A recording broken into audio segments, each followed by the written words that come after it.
fabled heat, where magic meets desire. Subscribe to ignite the fantasy. The airlock hissed a drawn-out sigh that mirrored the tension coiling in my gut as the Martian delegation boarded the chrysalis. The station's artificial gravity pressed down like a weighty promise, each step a reminder of the expectations that tethered me.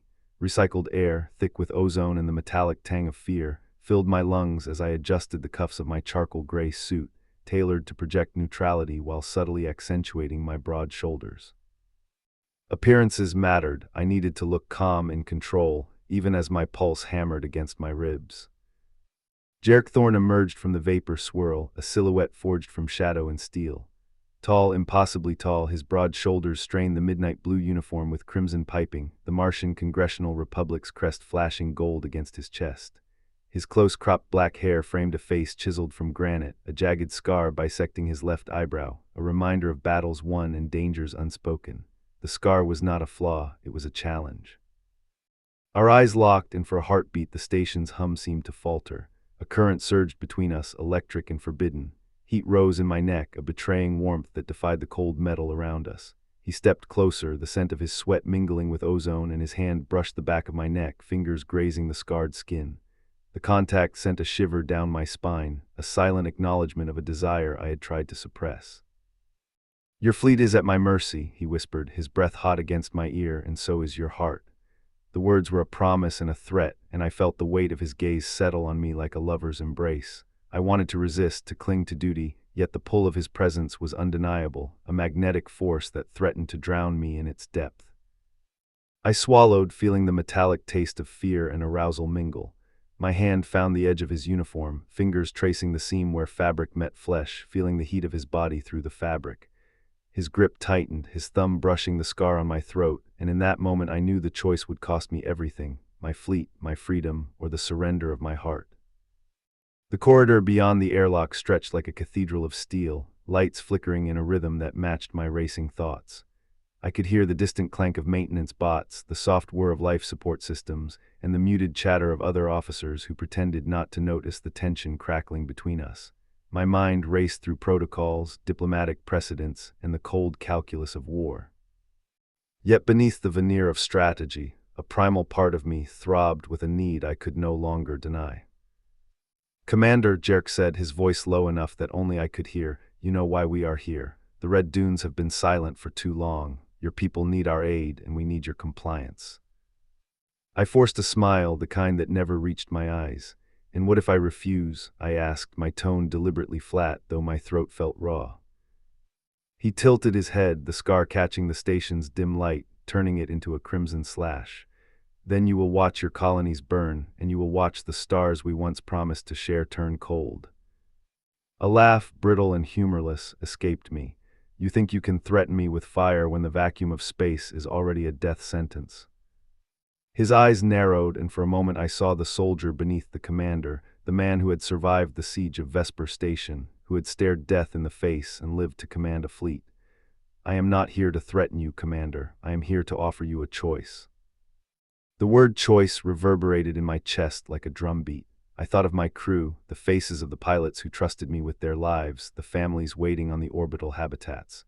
I thought of the promise I had made to my mother to never let the Martian bloodline be extinguished. And then I thought of Jarek, of the heat that rose whenever his gaze lingered on me, of the way his hand lingered a fraction longer than protocol demanded. "What kind of choice?" I asked, my voice barely above a whisper. He stepped even closer, the space between us now a breath's length. The scent of his cologne, something sharp, metallic, with a hint of sandalwood, filled my nostrils. "You can surrender your fleet, hand over the coordinates of the hidden outposts, and we will spare your people. Or you can keep your pride, keep your fleet, and watch everything you love crumble under the weight of our artillery." My mind flickered to the map projected on the holotable in the command deck, the red dots marking secret mining colonies, the hidden caches of fuel that could turn the tide of any conflict. I could feel the weight of those secrets pressing against my ribs, each one a promise of leverage, each one a potential betrayal. "And what of my heart?" I asked, the question slipping out before I could catch it. A smile curved his lips, a dangerous, crooked line that made my stomach twist. "Your heart is already mine, Commander. You only need to admit it." The words struck me like a blade, not because they were cruel, but because they cut through the armor I had built around myself. I felt a sudden, fierce protectiveness, not for my fleet, not for my duty, but for the man standing inches away, his eyes burning with a mixture of ambition and something softer, something that felt like longing. I closed my eyes for a heartbeat, inhaling the recycled air, feeling the faint vibration of the station's core beneath my soles. When I opened them, the world seemed sharper, the metallic sheen of the walls, the soft glow of the emergency lights, the faint hum of the reactor. I could see the faint tremor in Jarek's shoulders, the way his jaw clenched when he spoke. "If I give you the coordinates," I said slowly, "you promise to keep my people safe. No more raids, no more blockades."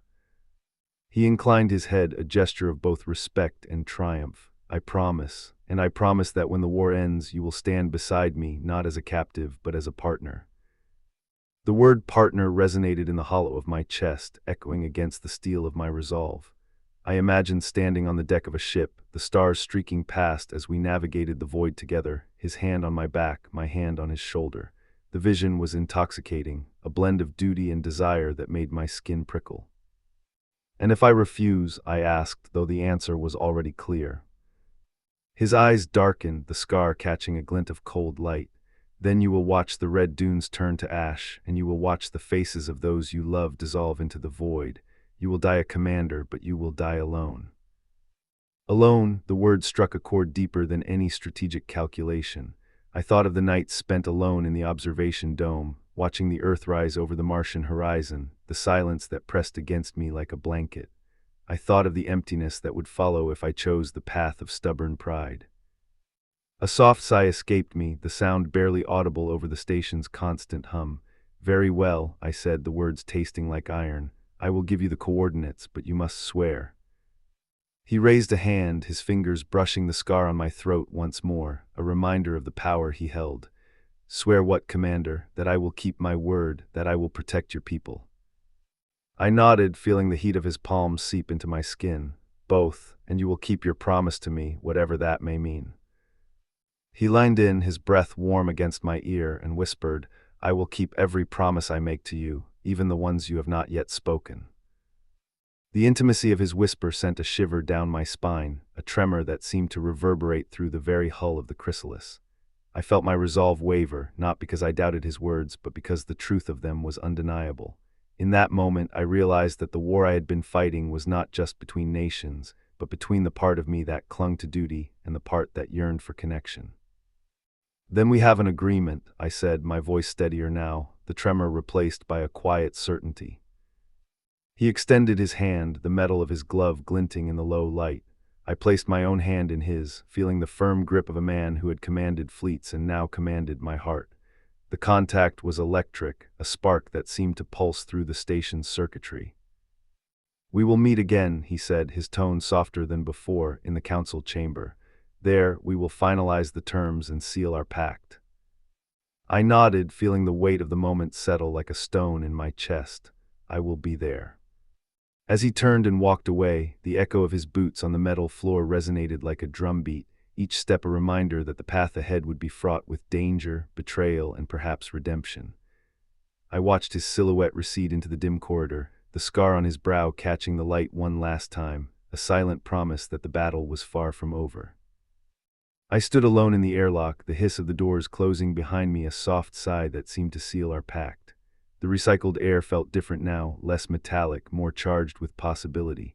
I pressed my hand to my throat, feeling the faint throb of my pulse, the scar that Jarek had brushed against still warm.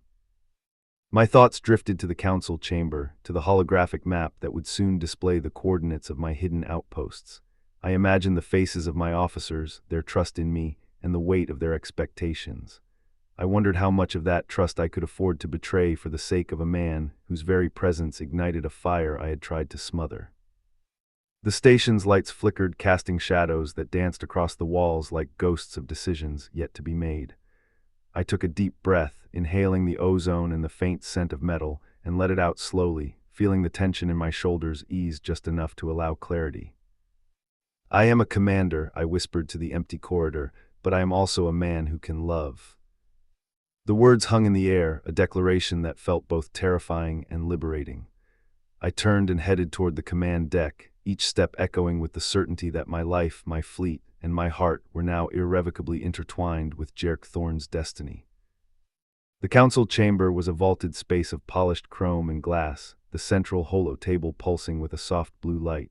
Around it sat the senior officers of the Earth Alliance, their faces a mixture of curiosity and caution.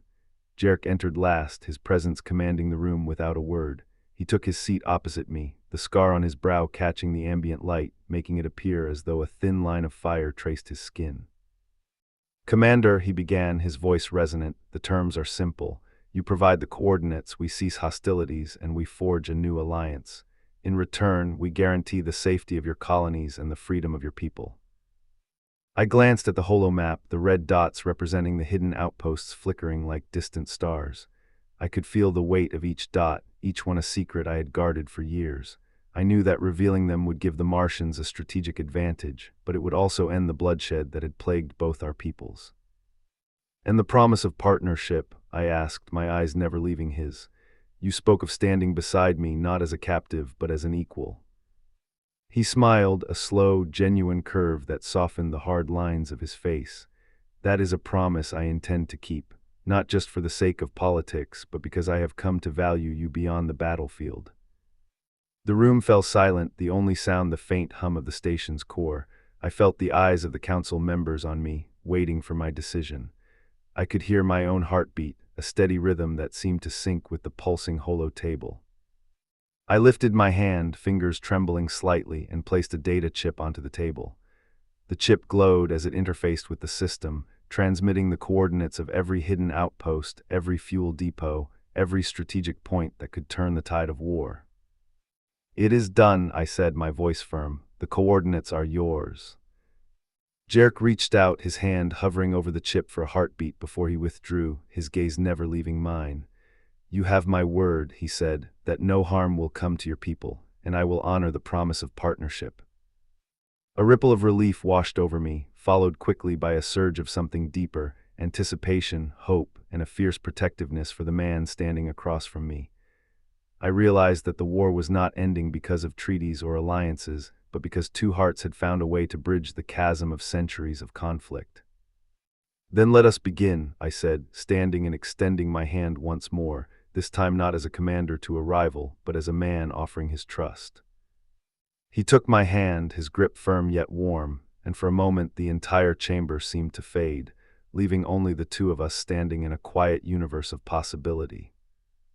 "To a new dawn," Jarek murmured, his thumb brushing the scar on my throat once more, a silent reminder of the bond we now shared.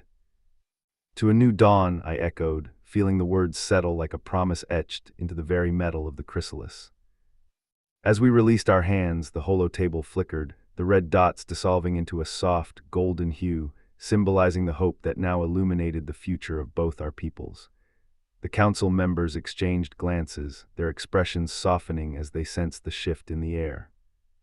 I turned to look out the large observation window that framed the endless black of space, stars glittering like distant hopes. Beside me, Jarek stood, his silhouette framed against the cosmos, his presence a steady anchor in the swirling uncertainty. "What now?" I asked, my voice barely above a whisper. He placed a hand on my shoulder, his touch grounding me. "Now we rebuild," he said, his tone both solemn and hopeful. "We forge a future where our fleets sail side by side, where our peoples trade not threats but stories, where love is not a forbidden whisper but a shouted anthem across the stars." I smiled, feeling a warmth spread through my chest that had nothing to do with the station's artificial gravity. "Then let us begin," I replied, the words carrying the weight of a commander and the tenderness of a lover. The station's lights brightened, the hum of the reactors seemed to sing a softer tune, and for the first time since the war began, I felt the future was not a battlefield but a horizon waiting to be explored together.